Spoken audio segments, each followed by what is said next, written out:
প্রথম বাংলাদেশের পতাকা, তো এই অনুভূতিটা তোমার কেমন ছিল বাংলাদেশের পতাকা দেখার পর? জি জি, না আমার অনুভূতি তো অবশ্যই ভালো ছিল যে ফার্স্ট টাইম আমি আমার নিজের দেশের পতাকা দেখছি গ্যালারির মধ্যে।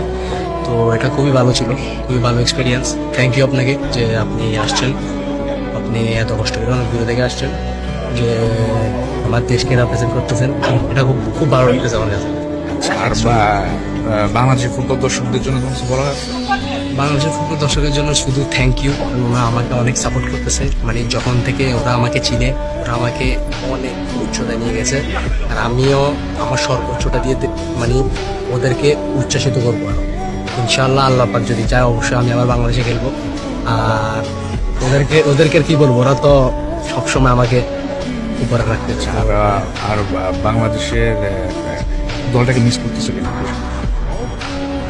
was a good experience, so nothing to say that yeah I miss every guy.